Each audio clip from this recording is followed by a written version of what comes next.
madaxweyne deni waxaan leeyahay taariikhdaa ku qori doonta geesi soomaali u soo kacay baa tahay xaq waxaad u leedahay hoggaanka soomaaliya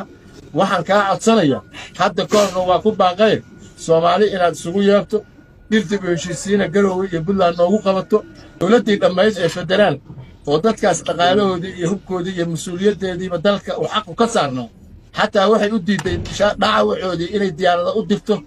ama baasaboorna siiso ama ay daaweyso ama taakulayso hubkii iyo dhaqaalihii iyo waxa laalihii caalamka laga helo ummadda ka dhexeeyey beelo gaar siinaya waxna asagaa qaato iibsanaya waa dallaan wanaagsan saaxiibayaal soo dhawaada waxaan muuqaalkan ku dul istaagi doonaa xogihii ugu dambeeyey howlgalladii ciidamada Puntland ay ka wadeen buuraleyda gobolka bari dagaaladii cuslaa ee ciidamadu ay la galeen kooxaha argagixisada Daesh iyo tabinteeni ka horeysay wixii ka soo kordhay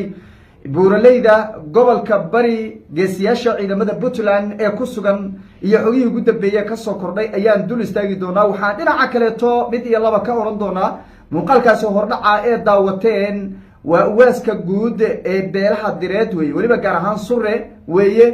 waas Cabdullaahi waas aadan wuxuu sheegay oo banaanka keenay xogo badan in yar oo kamid ah oo ku dhiirigelinaya ciidamada Puntland ayaan idin la wadaagay laakiin xogo badan ayuu banaanka keenay iyadana waa dul istaagi doonaa waxaan dhinaca kale iyadana mid iyo labo aynu ka oran doonaa muuqaal aad iyo aad u qiiro badan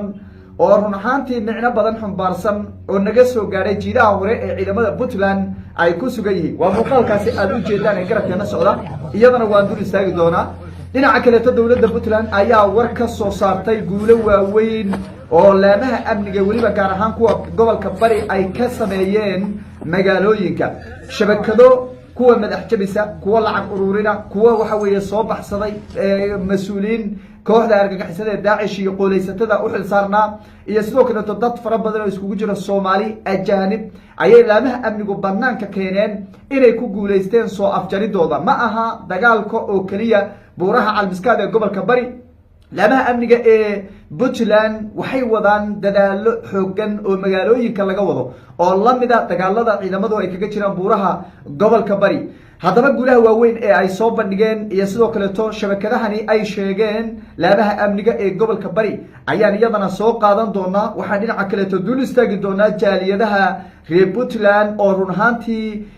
wacdaro la yaab leh ummadda Soomaaliyeed u soo bandhigay sida waliba gaar ahaan ay u garab istaageen howlgalkan ciribtirka kooxda khawaarijta Daesh iyo lacag malaayiin oo dowladda Puntland iyo waliba gaar ahaan guddiga taakulaynta ciribtirka kooxda khawaarijta Daesh ay soo bandhigeen ayaan iyadana soo qaadan doonaa haddii la idmo soo dhawaada muuqaalka like saar aragtidiina nugula wadaaga qaybta commentiga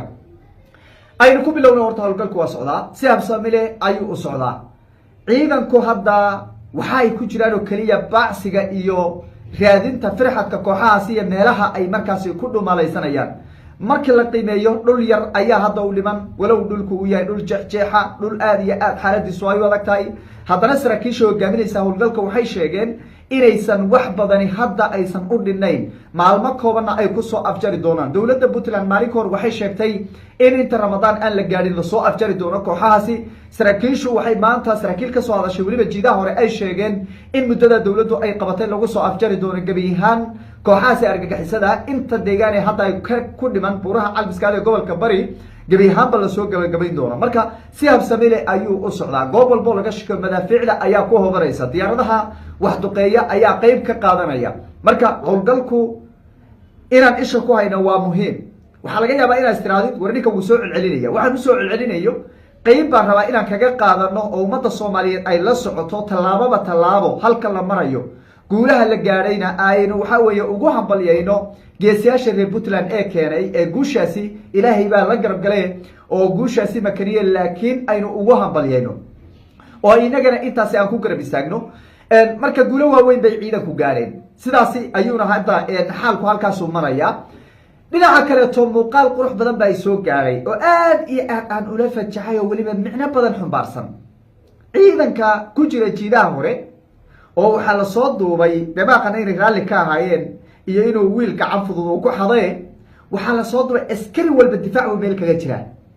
isagoo hadana difaaciisa ku jira ninba waxa weeye u dhow yahay kuna waa tukanaya kuna waa ilaalinaya waa muuqaal micno badan xambaarsan oo tusinaya sida ay ciidankeenu maanta ugu dhegan yihiin diinteenna oy u fulinayaan amarada ilaah uu waxa weeye waa inagu waajib yeelay sida ay u fulinayaan kooxahan argagixisada xogaha laga helay ee la soo ururiyey ma jirto ciidan furin ku sugan oo argagixisada oo maba tukadaan baa layidhi waxay isticmaalaan baa layidhi daroogo ma tukadaan muuqaal qiraa'a oo waxa weye qiraya ayaan idiin soo wadaa oon idinla wadaagi doonaa waa muuqaal qiraya arrintaa oo xaqiiqada bannaanka keenaya inaysan nimankaa tukanin ayn salaadin diinta ay ku hoos gabanayaan aan waxba ka jirin muuqaalkeena xigaan idiin soo gudbin doonaa marka kooxdan ma tukato laakiin wiilasheena geesiyaasha ciidanka hadday noqdaan kuwa dowladda federaalka iyo hadday noqdaan kuwa maamul goboleedyadaba muuqaalada laga soo duubaya markay ku jiraan furimaha dagaalka waad yaabaysaa sida salaada ay u ogayaan sida ay u tukanayaan sida ay isku ciseynayaan sida ay isku sharfayaan sida ay diintooda ugu dhegan yihiin waxa weeye marka waa jihaad dhaba weye taasaa marka caddaynaysa inay diintooda iyo waxa weeye sharafkooda iyo dadkoodaba ay ilaaleen dagaalkuna uu xaq yahay sababta qof ilaahayna xarigiisa ku dhegan dhulkiisana difaacanaya oo dadkiisa difaacanaya oo cadow soo duulay ka difaacaya wax ka fiican ma jiro marka guulaystaan leenahay dhinaca kaleeto muuqaalkii aad daawateen ee qeybtii ugu horeysay waa uwaaska beelaha direed weeye oo weliba ku sugan magaalada muqdisho ee caasimadda soomaaliya waxa uu soo bandhigay xogaba horta waan uga mahad celinaynaa gubaabada iyo garab istaagga uu ku baaqay in lagu garab istaago ciidamada geesiyaasha ee puntland xogo badan buu horta soo bandhigay uwaasku waxa uu sheegay in dowladdii federaalka iyadu ay hagardaameynayso dagaalka puntland ay ku jirto ilaa iyo hadda aan taageero la haynin ummadii soomaaliyeed uu kala dirayo ummadii soomaaliyeed waxa weeye uu xasan waxa weye kala siyaasadaynayo kala qabyaaladaynayo waa ilaahay mahadii horta haddii maanta dir iyadaa hawiye hoosta ku wadatay oo lahay xasan sheekh mideeye waxa weeye ii keena war wixii muxuu urur soomaaliyeed isaga horta urur soomaaliyeed buu kamid ahaa uwaasku uu kamid ahaa waa ilaahay mahadii haddii maanta xasanna lala ogaaday inuusan cidna u ronayn run baan inii sheegaye mid kale aynugu dariye hawiyena waxba oma hayo xasan hawiye waxba oma hayo nimankaa hawiye ee walaaladeena ciddiis hayso dee qabiil oo dhul isku hayso waa baab kale laakiin runta waa inaan ka sheegnaa hawiye maanta waa dadka la barakicinayo waa dadka lacagaha jawaanka la kor saaranayo waa dadka hantidooda la boobayo waa dadka la dhibaataynayo waa dadka maanta sidaad aragtay loola dhaqmayo weye la ceebeeyey ee la ilhaaneeyey weye marka hawiye waxba looma hayo inaa xaqiiqada ka hadalla wey hawiye wax uu haya male xasan waa shaksi shaksiyadiisa waa inaan ka hadalno wuxuu ku liitan aan ka hadalno waa qof liita weeye oo hogaaminta ku liita xasan marka uwaaska marka waan uga mahad celaynaa haddii waxaan anagu sanadada badan soo wadnay uu nala arkay oo qabyaalada uu nala arkay oo qurunka uu nala arkay oo kala dirista ummadda uu nala arkay oo taageerada uu puntland waxa weeye uu u xanibay ee uusan wixii ummadda soomaaliyeed isagoo gacanta ku haya uusan taageero nala arkay aad iyo aad baan uga mahad celinaynaa iyadana intaas u dhaafi maayo uwaas cabdullaahi uwaas aadan taasi waa mid ah laamaha amniga ee gobolka bari taliyaha qeybta booliska ee gobolka bari gaashaanle sare cabdulqaadir jaamac dirir oo maanta war soo saaray ayaa waxa uu sheegay inay guulo waaweyn ay ka gaadheen la dagaalanka kooxaha argagixisada ku sugan magaalooyinka gobolka bari waxaan ogsoonahay kuwa baadiyaha jooga waxaa ka khatar badan kuwa magaalada jooga shabakado kala duwan bay lahaayeen kuwo qaraxyada ay u xilsaarnaayeen kuwo waxay u xilsaarnaayeen madax jabiska kuwo waxay u xilsaarnaayeen waxaa la yidhahdo dhaqaalo ururinta kuwo waxay u xilsaarnaayeen xogaha kuwo waxay u xilsaarnaayeen soo dejinta hubka dhammaan shabakadaha intaa dhan oo halis badan ku hayay magaalooyinka gobolka bari weliba uu hagu sii darnaatay magaalada boosaaso ayuu sheegay taliyuhu inay ka hortageen oo ay ku guulaysteen ay soo afjareen gebi ahaanba wax yar baa dhiman buu yidhi oo cabsanaya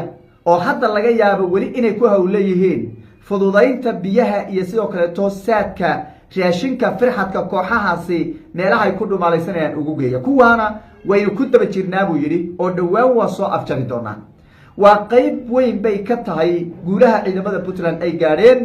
iyo kooxahan jabka loo geystay qeyb weyn bay ka tahay marka waxaan leenahay taasna waa muhiim shacabkaan rabaa inaan baaq yar u diro war kooxdan gobolkeedii waa dhacay ninkii horey ku kadsoomo la shaqaynayey ama cabsi ha kula shaqeeyo ama hadaf ha kula shaqeeyo ama dhaqaale ha kula shaqeeyo waxuu hadhay ma jiro kooxaan waxuu hadhay ma jiro hadda ayaa dowdahay isa soo dhiib laanaha amniga isu soo dhiib hadda ayaa dowdahay ka tanaasul oo ka soo bax jaanis baad haysataan fursad baad haysataan waa dadka la shaqeynaya la hadlaya haddii adiga idaawanayo walaalka ama ehelkaada ama qaraabadaada uu qeyb ka yahay hadda fursad buu haystaa hadha woobay talla-ay waxba tari mayso qof maanta madaxa la jabiyo nin ajaaniba u adeegayay oo dulmi oo dhulkiisa laga yaabo inuu gabdho intuu soo kufsaday ama hooyooyin iyo caruur intuu soo dilay dhulkeena kusoo dhex dhunto diin markaa iska dhigayo inuu diin adeegayo ninkii shalay ku kadsoomayo hadda jaanis baad haysataa taa shacabkaan leehay dhinaca kaleeto qurba joogto iyo shacabka reer puntland ba inta nadiifta run ahaantii door muhiim ay ka qaateen howlgallada waxay u baahan yihiin inaan dhahno mahadsanideen sida ciidamada ku sugan jiidaha hore aan u leenahay mahadsanideen guulaysta aan u leenahay mahadsanideen inaan dhahno ayaa muhiim ah qurba joogtu lacaga malaayiina ayay soo dhiibtay oo guddiga taakuleynta ay ku wareejiyeen sida iyaguba afkooda ay ka qireen waxaa intaasi garab socda dadka waxa weye qulqul joogta gudaha soomaaliya jooga ee reer puntland oo ayagana sifo run ahaantii nafurnimo leh geesinimo leh muwaadinnimo leh waxa weeye midnimo leh aan u wajahay howlgalkaasi oo u garab istaagay adhigooda geelooda iyo raashinkooda iyo wixii ilaahay u dhiibay gacanta ku hayeen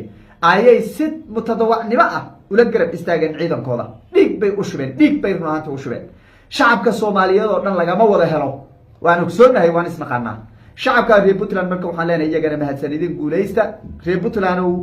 isku duubnida iyo midnimada aad maanta muujiseen baad intaa guushaa ku gaadheen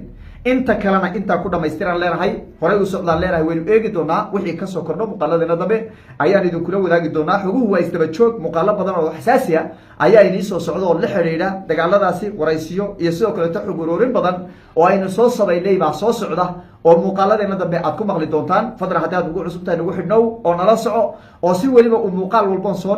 waxa weye soo dhigo uu kuusoo gaaro gambaleelka furo laygna saar annagana dhiirigelin bay noo tahay adna waxba kaa dhici maayo layg dharkasi geesiyaashaas inaan dhiirigelino iska day inaan wax walba nafteena iyo dhiiggeenaba waxa weye ku garab istaagno iyo dhaqaalaheena baa ku garab istaagnay inaga mudan yihiin puntland dagaalka hadda ay ku jirto isku tashi ayada weliba keligeedo cid ku garabsiinayso fiican aan jirin oo dowladeeni federaalkeed ay ka seexatay ayay waxa weye guulaha ay ku gaadhay marka waxay mudan yihiin iyagana inaan dhahno mahadsanidin howl ummadda soomaaliyeed oo dhan u taalla waajib ku ah ayay puntland run ahaantii keligeed qabanaysaa waajib bay ku tahay cid walba soomaaliya in argagixisada ummadda soomaaliyeed dhibaataysan laga dulqaado oo dhulka la xoreeyo oo cadowga dhulka soomaaliyeed laga bixiyo waajib bay ku tahay marka waajibkeena inaan gudano ayaa ballan inoo ah